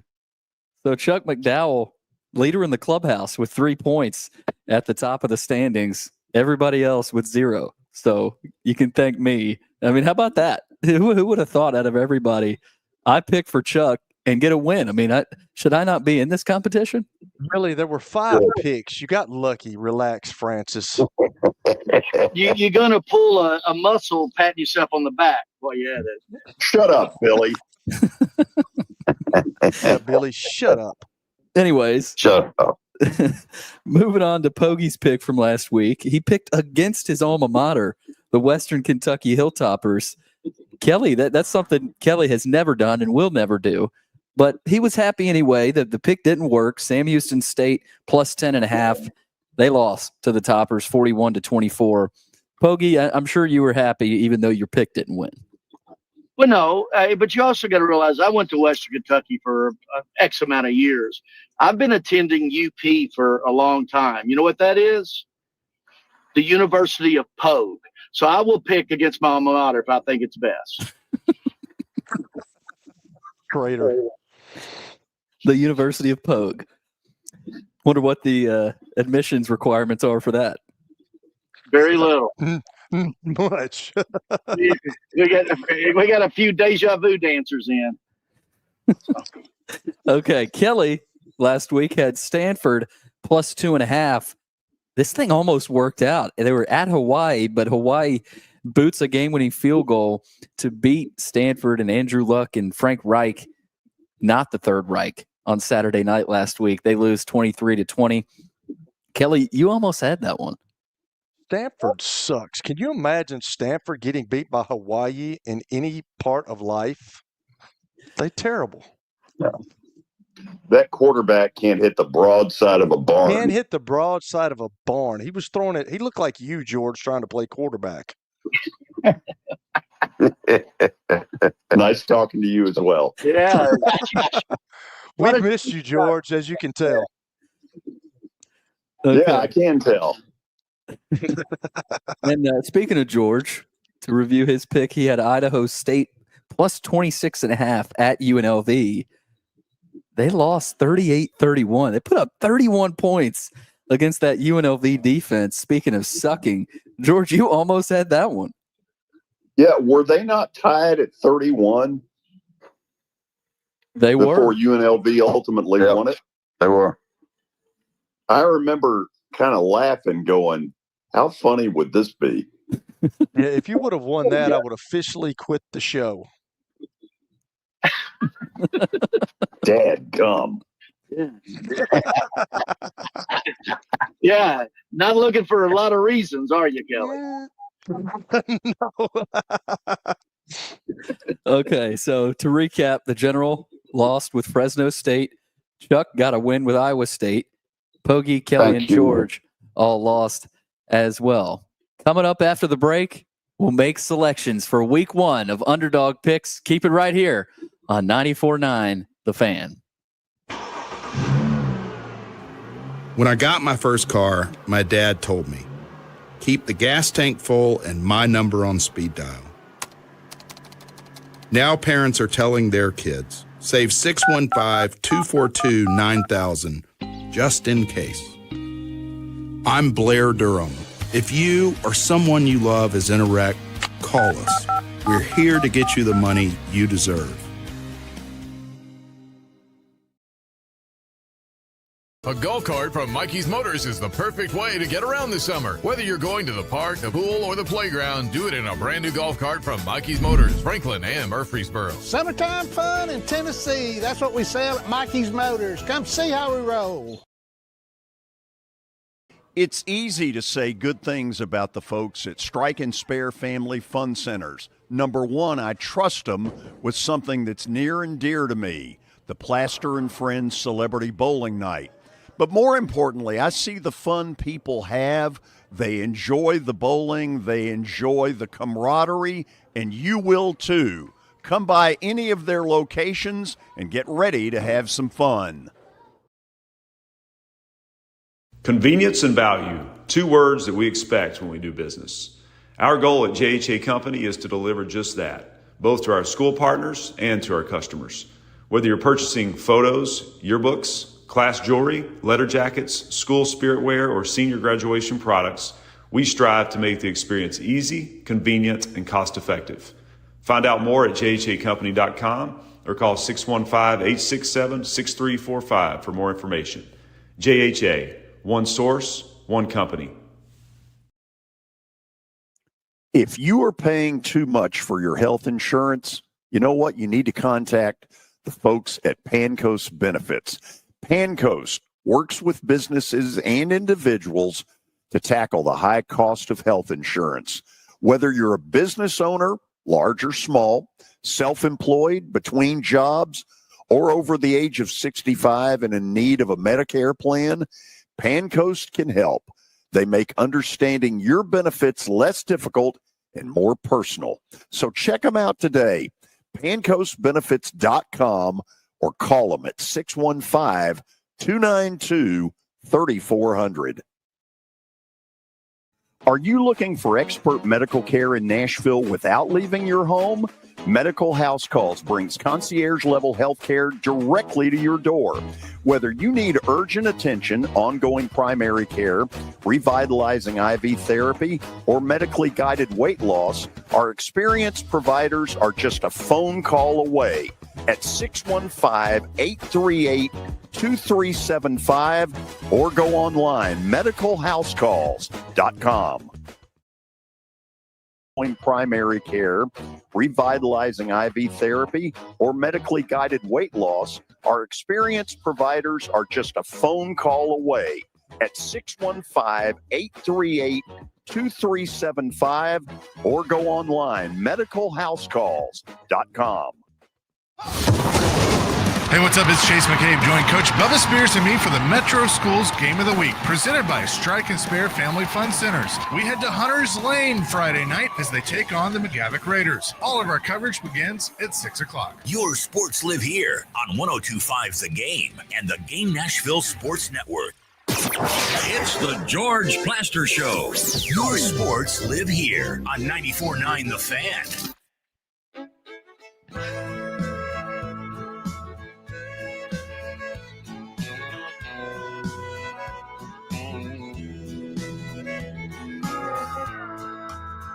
We are back on a Thursday. College football kicks off tonight, week 1. Time now to make the picks for week 1 of Underdog Picks. We've got Kelly Holcomb on the screen. If you're watching on the podcast, we've got George, Pogie, Chuck McDowell, and the General all with us as well, courtesy of our new system here. It's been pretty good, though. Pretty good audio, and we haven't had any issues, so hopefully that continues. But, gentlemen, are we ready? Hey, Billy? Yeah. Before you go, Micah Parsons just got traded to the Green Bay Packers. Wow. Wow. Did he really? Wow. 4-year, $180 million deal. You think the people in Dallas are not a little pissed? I think the folks in Green Bay are happy. Yeah. Green Bay, Boy, certainly. Good for him. Hey, is there going to be some talk about this? Whew. Yes. There's going to be for him. There's going to be a lot of talk about that, but there's going to be some talks about college football this weekend as well, all the picks that you guys are making. And we're going to go ahead and take a look at the order for this week. Again, if you're watching on podcast, it's on the screen now, but I'm going to make sure the pickers know the order. That might help. And as Pogie and Kelly talked about in the Rutherford County Caucus earlier, they have some issues with George being at the top of the list to begin this season. He did win last year, so again, but we'll continue to look at that with the caucus and see what we do there. George will lead us off. Second will be the General Al Dorsey. Well, Billy, don't you think once the pick is made that the issue becomes irrelevant?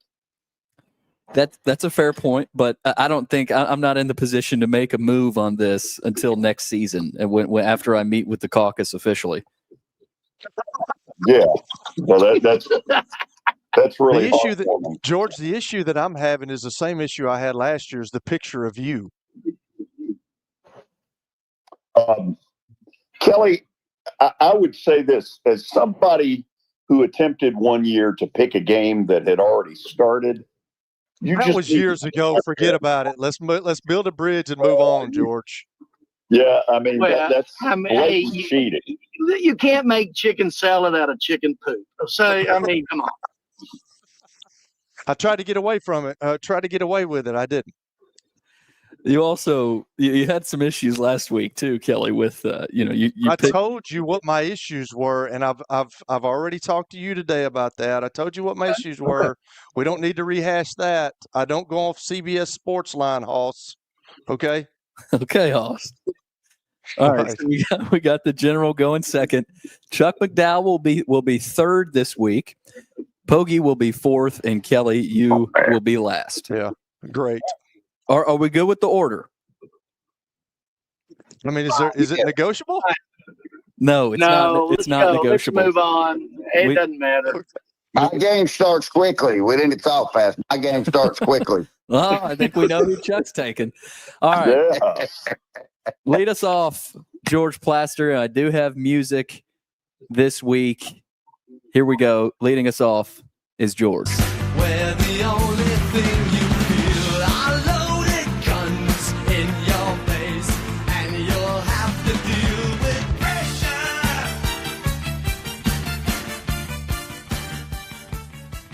Really listen very closely. This is a book it. Okay. There is no way Bill Belichick is losing his opening game at Carolina. Okay. That's the pick. George taking North Carolina. They're plus 3.5 at home against TCU in Belichick's debut. Okay. It's a solid pick. Good pick. Like it. So George going with Belichick in North Carolina. They host TCU. Up next is the General, Al Dorsey. Yep.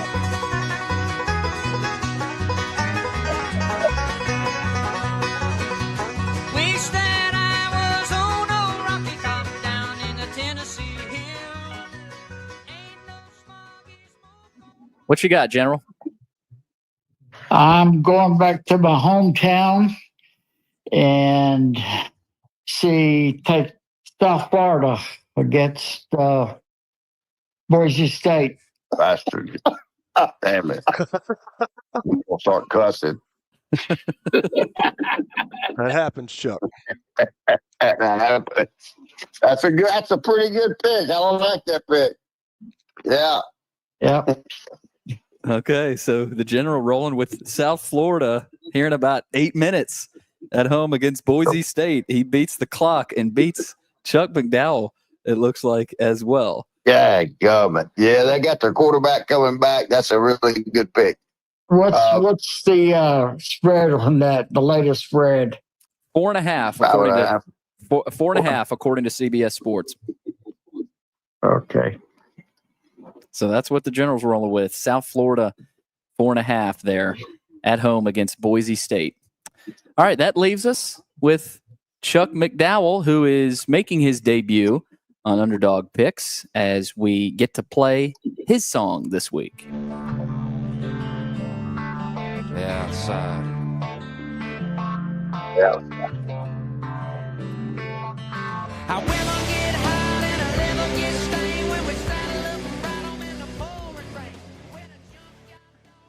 Chuck, what you got? Well, I think everybody knew what my first pick was, but I'm going to go with as bad as I want to take Charleston Southern getting a 39.5 at Vanderbilt, because I'm tired of listening to Vanderbilt's going to win the national championship this year. I'm going to take Colorado with a better football team this year than they had last year at home. Take Colorado at home plus the points against Georgia Tech. And you got me, Chuck. Way to go. Oh, good. Yeah, I got me too. Uh-oh. Hey, you know what that means?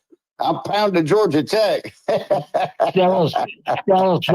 was my pick if South Florida was already gone. Oh, I'm damn sure betting Georgia Tech now. We all like it. Uh-oh. Scary. Hey, is it going to look really good or not? Probably not, if we're being real. Okay, so Chuck going with Colorado plus 4.5. That is in Boulder tomorrow night, 7 o'clock on ESPN. All right. Up next, we've got the General. Oh, no. We just had the General. Come on. That's a C note right there. He's getting Billy. He can pick twice. Sorry, there's a lot going on right now. I'm sorry. You're not even old, and you're having elderly moments, Billy. Pick it up. General does not pick twice. We've got Greg Pogue now up.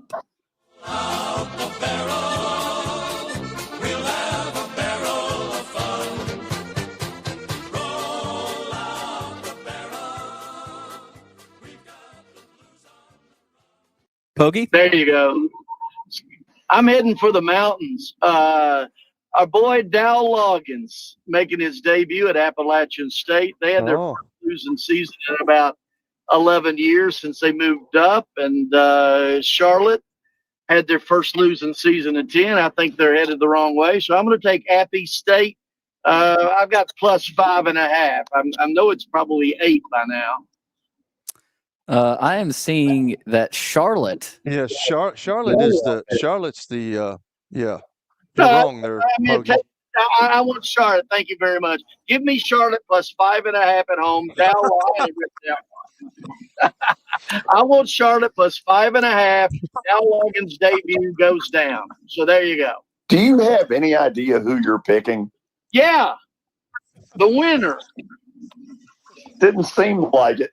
Charlotte plus 5. You know, I hope to be settled by now, but I'm driving with my left knee and holding the steering wheel with my right hand, and you don't even want to know where the phone is. No, we don't. So Pogie going with Charlotte plus 5.5 against Appalachian State. That's in Charlotte at Bank of America Stadium tomorrow night, 6 o'clock on ESPNU. I like that pick, Pogie. I had it. Kelly, you had it? I did. Okay. Well, to close it out, we're going to go to Mr. Kelly Holcomb. The preacher man says it's the end of time, and the Mississippi River, she's a gold dry.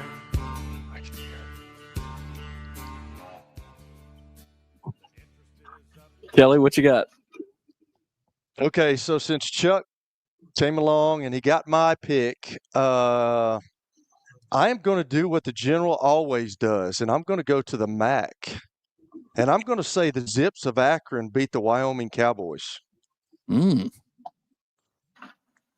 know what they say, General. Yep. Once you go back, you never go back. Or in my case, once we go MAC, we're always going back, maybe. You know what I'm saying?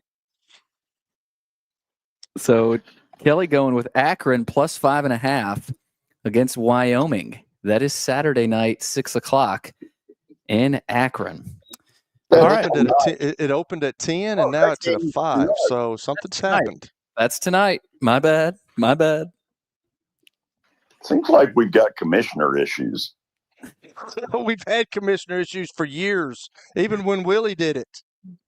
Take the glass top off and try to. George, you haven't you haven't spoken a lot today, but anytime you have, it's been very mean-spirited. Well, it has been a little bit. By the way, Micah Parsons got $188 million in a 4-year deal. Is that all? Yeah. Can you imagine the level of stuff that's going to come out of Dallas now? Does that make Green Bay a contender? They were a contender before if Jordan Love plays well, but man, he has elevated that team with just him getting traded. Feels like it rises them to the very top. Correct. They got a lot of pieces. So What is Jerry Jones doing? What Jerry Jones does every year. We know that. Well, this one's not going to go well. Nope. No. We've got a comment from Trace a few minutes ago. At this rate, we'll know if the Generals pick as a winner before this segment's over. That's right. That's a good point. That's a good line. All right, we got the picks in. We'll do a little quick review here. George has got North Carolina Monday night plus the 3.5 against TCU. That is in North Carolina. Bill Belichick's It's a debut. book it. It's a book it? Yeah, it's absolutely a book it. Book. Well, Randy. Bill Belichick isn't losing Monday night. Yeah, exactly, Randy. Book it. Well, that's a loss. Book it. Yeah. Randy on YouTube chiming in, saying that's a loss if it's a bucket. The General has USF plus 4.5 against Boise. That's already, has that kicked off yet? It's halftime. Not yet, but it's going to win. General, congratulations. We'll see. Chuck has got Colorado, Deion Sanders, and the new quarterback, No More Shador, and Travis Hunter, but we'll see what they do tomorrow night against Georgia Tech. They're getting 4.5 points. Poggi is going with Charlotte, plus 5.5 against Appalachian State at home, and Kelly riding with Akron in the MAC, plus 5.5 at home against Wyoming. Gentlemen, good luck this weekend. Good luck, guys. Hope everybody wins. But kind of. I don't. Just me. As long as I win. I'm not rooting for Pogue. Everybody else hope they win. Thank you, Chuck. Thanks, guys. Enjoy the football, and we will talk next week. All right, thanks, guys. See you, Billy. Thank you. All right. That was pretty good, Kevin. No audio issues. We didn't have any audio issues. You've made your salary this week there, Billy. No C notes today. It's about time. It's about time. It is about time. Man, the comments were rolling here. That was a good one from Trace. We had some people. That was a real good one. I love it. Yeah, and we book got it. That's what he said exactly what I was going to say. Almost, I was like, book it. Yeah, you're going to lose. We had some quite a few viewers as well. So if you guys want to stay on with us, we'll take some phone calls. Kelly posed the question earlier. What's the calendar? What do you think? Is the calendar too long in college football? Is the season last too long? If you want to make some picks, if you want to make some of your Underdog picks for this weekend, we want to take your calls. Get the phone lines loaded. We need red-blooded Americans in here, as George would say. The number, 615-759-9949. Again, that's 615-759-9949. The chat room's open. Give us your best bets of the weekend. Tonight we got games. Tomorrow we got games. The next 5 days. So give us your picks. You can answer Kelly's question from earlier. All kinds of stuff to talk about. Hop in on the phone lines now, and we'll take your calls coming up right here on 94.9 The Fan.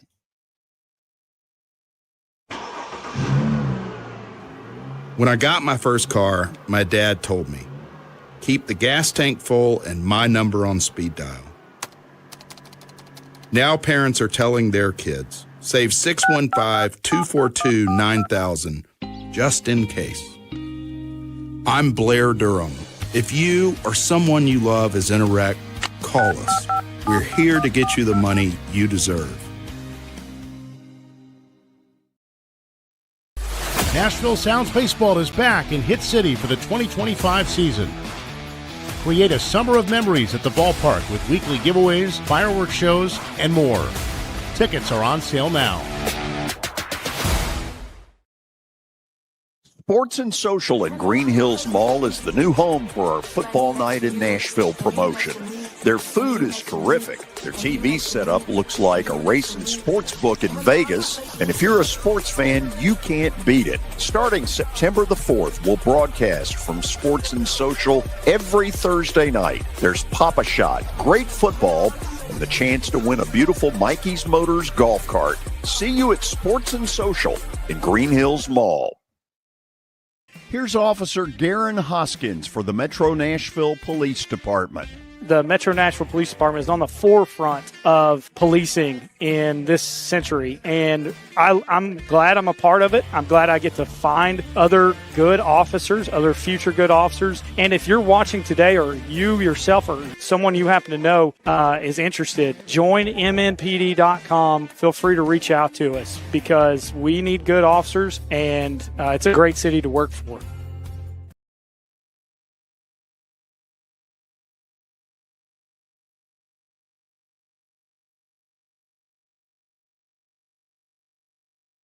Star Physical Therapy was established in 1997 with one great mission: to serve.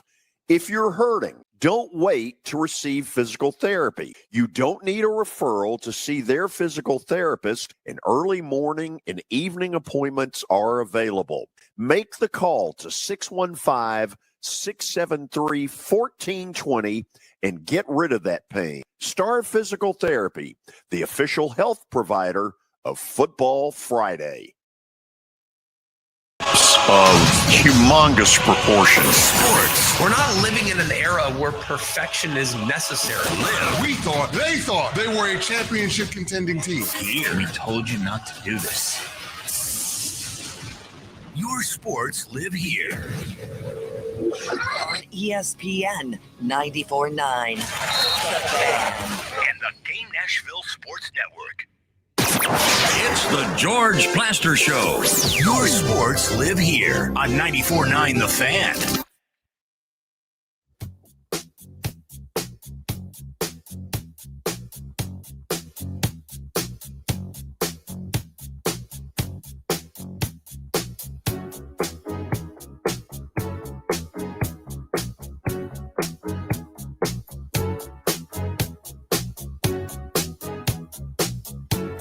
We are back on a Thursday. College football is underway. USF and Boise have kicked off, and we will keep you updated if there's any scores in that one. Obviously, the general just picked South Florida, so I'm sure he's locked into that one. Kelly, we opened up the phone lines, but I know we've had some issues with switching numbers. It looks like we do have Tony on the old number right now, so we're kind of jumping back and forth. We've got to get this figured out with this new phone number before it's all said and done. We do have Tony in Nolensville on the line with us, though. Tony, how you doing? I'm doing good, guys. And you know what, Billy? Kelly. You know you're old pro and been doing it a while when you know how to call an audible and revert back to the backup call. Correct. Been doing it a while, Billy. So, Tony, did you dial the new number, Tony? I did dial the new number, and it goes. It's got a snafu in it, and I'm sure the other callers are. So I immediately knew to try to call this number, and I thought I'd just try to see what would happen with that. And so it's just some little snafu that's between the station and y'all's, to the broadcast there. But I know y'all get it worked out. You always do. Guys, and as far as this season, and, I chimed in a little earlier with my message to you. These season, they've moved it up, and it has gone a lot longer. But when you see these, in the middle of there's been the championship games after the end of the regular season. So that you throw that week in there. And then the Army-Navy game is generally the next week. Sometimes maybe, I think 2 weeks behind that. And why they should play the Army-Navy game, give it its own time slot as it deserves it. But put it on championship Saturday. I've never understood why they don't play that game on championship Saturday, but give it its own recognition. Maybe the only game of at 11 o'clock, and I think that would be a tremendous start right there. And then from that point forward, you're going to have your bowl games and your playoffs, and especially with them going to eventually go at least to 16 teams. We know they're going to. So that's where I stand on it. So, but it is going to be interesting to see how they continue to make this grow and still keep it in the time frame of not overlapping and going into the NFL season and into the NFL playoffs. There might be a lot of people out there would love to see the national championship game on the same weekend that the Super Bowl is being played, or the same weekend that the AFC and NFC championships are played. I mean, don't put nothing past anybody and any thoughts this day and age. We know with the craziness that's going on in these in the sports world. And with me saying that, I'll say this, changing the gears here. Kelly, I cannot understand, and maybe you could shed some light on this if you know a little bit more about it. In the Ryder Cup that Keegan Bradley has already come out and named his captains on the Ryder Cup team, how does Scotty Scheffler not be named a captain on the U.S. Ryder Cup team? Now I'm lost on that one now, because he's one of the players, and I don't like who did he name as captains? He named let me see here. He named Justin Thomas, Colin Morikawa. Okay. Yep. Ben Griffin, Cameron Young, Patrick Cantlay, and Sam Burns. Those are the captain picks. Those are Tony. Those are the captain's picks. Is that what those are the captain's picks. Like Keegan Bradley picked those guys. Like the first six in the rankings of Americans are the ones that are automatically on the team. So you had Scotty Scheffler. I think Bryson DeChambeau made it. But the next six are they're not captains. They're captain's picks. Okay, because the new Keegan Bradley, he is the team captain. Yes, he's the team captain, and his other, I think his assistant, one of them is Kevin Kisner. I don't know who the other guy is, but like those picks that you just talked about, those are captain's picks. They're not captains. Okay. They because I'd seen that, and I thought that is just so misleading. But thank you for clarifying that. Thank you. But I'm looking forward to that coming up in the next couple of weeks. But guys, with the football, it's here. It's here tonight. There's going to be these games all weekend. I'm with y'all as far as this week 0 and week 1. Just everybody starts when everybody's supposed to, all together, and just go from there, because it'll give us all some more time. And they're also going to need, I think this year, almost a lot of people with this drawn out season. I think everybody, Kelly and Billy, I think they get like a 2 week or 2 weekends that are on buys. That's crazy. Right. Yeah, that's another part of this. The 2 buys is not necessary. No. And look, the coaches would disagree with that, but that's another part of this. Tony, I want to add 2 buys. Go ahead. Tony, let me ask you a question. With all the stuff that's going on, do you think that the conference championships are needed anymore? I don't think they're needed, because with the way they're going to start evaluating strength of schedule and the metrics that they're going to be using. I don't think the championship's going to be needed. But is it going to stay in place? I think it will, because as we always talk, it's all about the dollar.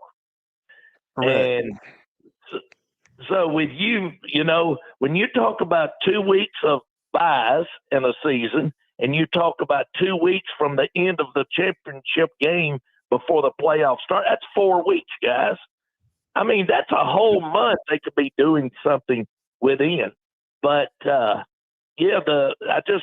championship games, they might go away, but it's hard to say that when you know they're fixing to add a ninth game for more money. They're going to keep the championship games for more money. It's going to be something somewhere. They got to do something with these players. They're going to want the revenue sharing that they're fixing to start getting. They're going to want all of that. All comes into play, Kelly, because you've been a pro. But you've also got the part where the revenue sharing is coming into play with the players, but the coaches and these universities and us as a fan, me as a fan, I want to see your butt in that game at the end of the year. You're being paid to be a player on that team. I want you be in uniform on that field when it comes a bowl game or in the playoffs. That's just where I am. I think we all feel that way. Guys, I hope you've got some more callers. I'm going to let y'all go. I know you need to get it up. Appreciate it, Tony. Have a good one. That's Tony in Nolensville. All right. We don't have any more callers. Again, I think we have switched over the number now, so we've got that figured out. Again, apologize for all those issues with the number. Hopefully we get that sorted out, but glad we got to get Tony in here. Kelly, coming up, we got to take one more break here. Well, technically 2 more breaks, but I got 6 games I want us to go back and forth and pick coming up this weekend. Of course, we got some more games this weekend. I got a 6-pack of games that I'm picking, and we'll see what Kelly thinks about those picks. So keep it right here on 94.9 The Fan. 26th through the 31st, be there for Rick Sweet Bauble Stash Night on August 30th, presented by Nobody Trashes Tennessee. Join the Nashville Sounds for an unforgettable game. Tickets at NashvilleSounds.com. At Electronic Express, we're making it easy to save big this Labor Day with up to 40% off TVs, computers, appliances, mattresses, furniture, and more. And the more you buy, the more you save, with up to $1,200 in additional savings on trusted brands like LG, Whirlpool, Frigidaire, and Samsung. Shopping local comes with perks, like free delivery and up to 24 months of interest-free financing. Visit us in-store or online at electronicexpress.com. We've got that. It's Family Leisure's 30th annual Labor Day sale. End of summer clearance items like pools and rafts and pool toys to our new indoor products like massage chairs and theater seating. Save up to 40% off on all new patio furniture. Over 100 sets on display. Save up to 70% on display model and discontinued items. Family Leisure has all the big brand names in casual furniture on sale and ready for immediate delivery. Truckloads of spas arriving daily. Over 50 spas on display and on sale. There are even some scratch and dent spas on sale and ready for immediate delivery. Family Leisure has above ground pools in stock and ready for immediate installation at clearance sale prices. But the Labor Day sale also kicks off the fall indoor product season. Enjoy the movie theater experience at home with home theater seating. 3-piece sets start at only $9.99. Family Leisure has massage chairs starting at just $9.99 as well. Pool tables, game tables, shuffleboard tables, even ping pong tables are all on sale this weekend. That's Family Leisure's Labor Day sale going on now at both huge locations, Franklin and Antioch. Houston Clinic Orthopedics wants to thank their patients for voting them the #1 orthopedic practice in the Nashville Scene Poll for 3 years in a row. Their physicians specialize in spine, joint replacement, knee, hip, upper extremity, and other orthopedic conditions. At Houston Clinic Orthopedics, they adhere to all CDC guidelines for the patient's and staff safety. To experience world-class orthopedic care and see a list of all physicians, visit their website at tn.houston.com and book your appointment online today.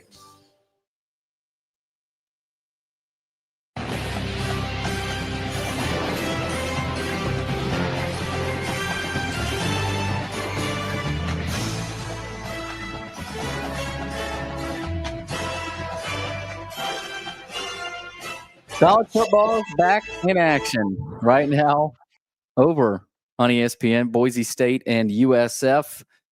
No score in that game so far. So it looks like Boise just got a turnover. So we'll keep you updated on that one to wrap up the show. We will have Plaster Bet of the Day. I guess Derek Bet of the Day. A couple of bets later in the show. But Kelly, let's pick these games. There's so many good ones this weekend. But I've got 6 lined up. I'm going to give some picks for. We're going to start with Tennessee and Syracuse. Tennessee favored by 14. I've also seen that at 13.5, so that makes it a little bit tougher. But to me, Syracuse doesn't scare me as much as they did last year. We know what Kyle McCord did last year. Steve Angeli, yeah, he's not chopped liver, but I don't think he's going to be enough against this Tennessee defense. I do have Tennessee covering and winning this game. I don't think it's going to be pretty, and it could be a close cover, Kelly. But I think Tennessee's defensive line overwhelms Steve Angeli and gets the win there in Atlanta. I think you're right on that. I don't think Syracuse. Yeah, they were good last year, and we talked about it yesterday. I think that guy, the coach, Fran Brown, I think he's a really good coach, and I like what he's doing with his kids. But I just don't think, talent-wise, they match up with Tennessee very well this year. But we'll have to see. I mean, because he did get a bunch of transfers, and I'm sure he got a bunch of transfers this year. So that's the first game, and you never know how first game jitters are for Tennessee at home. So we'll see. Same time as this one, the more important game, the big game that everybody's watching, Ohio State. They are now a 1.5-point favorite over number 1 Texas. This is number 1 and number 2 in the polls. I have no idea who wins this game. I don't have a great feel on it, Kelly. I do think Texas is more talented. I think their defensive line can swallow Julian Sayin. Ohio State obviously has a ton of talent on offense. But the fact that Ohio State is only a 1.5-point favorite suggests the market feels that Texas is the better team as well. And they might be. But I do think Ohio State comes to play. I'm going to go Texas here, but man, this is tough. Wow. This is almost a pick 'em. You know what? I'm with you again.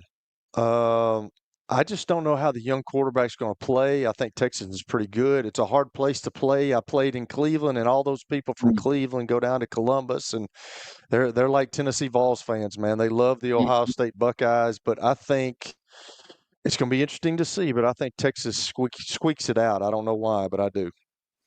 All right, this one I think could be a blowout. This next one at 2:30 in Tallahassee, Alabama and Florida State. Yeah, I know it's in Tallahassee, and there could be some bad weather, some rain for Ty Simpson in his first start. I'll start by saying, yeah, Florida State, they'll be better this season than they were last. That's not exactly going out on a limb. They were 2-10 last year. But, I mean, when it comes to talent, though, Kelly, that's tough to come back from a 2-10 season and then play Alabama, a team that has a bunch of NFL guys in their team. We don't know what Ty Simpson's going to look like. I'll pick Florida State to, I don't know. I'm not to win. I think Florida State to cover. Okay. I think they could cover. I'm not going to say they will. I'm going to say Alabama wins and covers. But if it rains, Kelly, that could get interesting for Ty Simpson in that offense, because we saw them last year in the bowl game against Michigan. You remember them against South Florida under Nick Saban a couple of years ago too, how much they struggled in that Florida rain. But yeah, I'll go Alabama to win and cover in this one.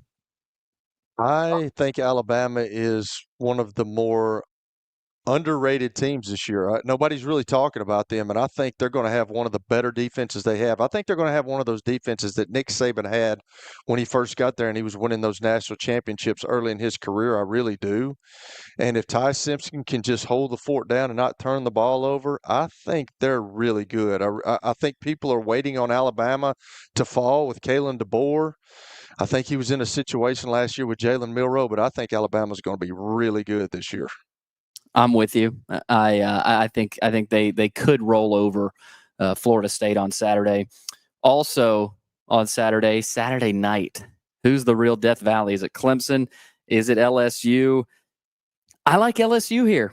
I like the Tigers. I think Nussmeier and that offense are going to beat Clemson on Saturday night. And, I say that because I think LSU they're due. They're 0-5 in their last 5 season openers. They haven't played a home season opener for like 6 years, I think it was. They've got one of the highest ceilings at quarterback. I think, again, with that offense, Kelly, I think they roll in there. Clemson's really talented. It's time for LSU, though. I think they're due. I think LSU is going 0-6, brother. Give me Clemson. Okay. I really do. I think Clemson's really good. I think he's got them back to where they used to be playing Alabama for the national championship. I think Clemson's pretty good, and I think they beat LSU and make them 0-6 the last 6 years and get in openers. We'll see. Also on Sunday, Virginia Tech, South Carolina. This is a tough one because South Carolina lost a lot from last year. They got 4 top 40 NFL draft picks off last year's defense. They do have Lenora Sellers, though. I don't think Virginia Tech's very good, Kelly. I know they have Kyron Drones coming back at quarterback. They lost a lot from last year, too. I'm going to go South Carolina to cover and win. I know I'm going all SEC here, but I do think South Carolina covers and wins that 7.5. Make a long story short, I agree with you. I think South Carolina wins that game. And then Notre Dame, Miami, Catholics versus convicts, Irish, -2.5-point favorites. You know, Joe Rexrode made a good point that he thinks Carson Beck is going to be really, really good this year for Miami. I'm with him, but I got to go Notre. I cannot pick against Notre Dame here. I think Jeremiah Love is one of the best players in the country. I think CJ Carr is better than people think, and I'm going with the Irish -2.5. Yeah, I'm going against you again. Give me the Hurricanes. I think Carson Beck, he didn't play. He didn't play all that great last year. He got hurt towards the end of the year, and I think they're pretty good this year. I don't know how good they're going to be, but I think they beat Notre Dame. Okay, so I've got 6 picks there. Kelly disagrees with a couple of them. I've got Tennessee, Texas, Bama, LSU, South Carolina, Notre Dame winning and covering in these games this weekend. All right, to wrap it up, bets of the day. We'll call it Plaster Bet of the Day. It's been Derek Bet of the Day all week with George out on vacation. We had a loss last night, Kelly. We had the first of the week. A little bit of review here. Again, big thanks to our sponsors, Bart Durham, Injury Law, bringing us Bet of the Day every week. That is George results from the last weekend. Of course, it was a rough weekend. Lost with the Cardinals last night. They lost 2-1 to the Pirates. I mean, give me a break. Sonny Gray had the loss there. Billy, the last thing I told you was I wanted you to go 5-0 this week, and what have you done? I know. You've allowed George. You can't say anything now. You had to not lose a game. Yeah, that's bad. I thought I've been picking some easy ones too, and that it came back to bite me. So you should have picked another easy one so you could have won, and so you could say this is not this hard. That was supposed to be. It doesn't matter. That was supposed to be an easy one. All right, here's where I'm going. This is tonight. So 2 games tonight.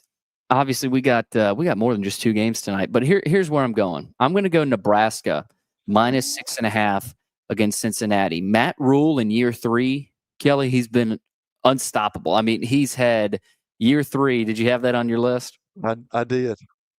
Yeah, I think Dylan Raiola is a stud at quarterback. They brought in some portal guys on the outside at receiver. I think Nebraska blows open the game tonight against Cincinnati. It may not quite be a 30-point win or anything like that. I think they definitely cover the 6.5. It's at 8 o'clock tonight, ESPN. It's at Arrowhead Stadium. Nebraska, I think they start fast. They open up a pretty good lead in this one. I go Nebraska -6.5 against Cincinnati. Obviously I was thinking Cincinnati Bearcats would beat Nebraska. So we'll see. We'll see how that goes. Okay. Yeah, it'll be fun. I know Travis Kelce should be there. Of course, he plays for the Chiefs, played at Cincinnati. So we'll see if him and Taylor Swift are out there affecting the Nebraska. You look like a Swiftie, Billy. You Swiftie? I'm not a Swiftie. I bet you get in your room and close the door and you listen to Taylor Swift stuff. That suits you. No, it doesn't. Wow. Yeah, it does. That's you. That's a problem. That's a problem with you and your generation, dude. Gen Xers. Okay, second pick of the night, ECU to cover +13.5 at NC State. This is a rematch of last December's Military Bowl in Annapolis. If you remember, there were some fights that broke out in this game. I think this is a new rivalry series. It could be. The Pirates beat the Wolfpack in that bowl game 26-21. And this is the first time either team has played since then. So I don't know that they win. I don't think they beat NC State. This is at Carter Finley Stadium in Raleigh, which is a beautiful stadium. I've been up there. And I'm going to go ECU. That should be a fun environment. There could be some fights that break out in that one, but I'm going ECU. Good luck, Billy. Good week. You've done a good job. Appreciate it. Kelly, enjoy the weekend. Good week, and we'll talk to you next week. See you, brother. All right. That's Kelly Holcomb. Good job by everybody this week. We had the General. We had Pogie, George, and everybody in here for Underdog Picks. Saying so long alongside Kelly Holcomb. We'll be back with Football Friday tomorrow, previewing another week of high school football. We will see you guys tomorrow right here on 94.9 The Fan.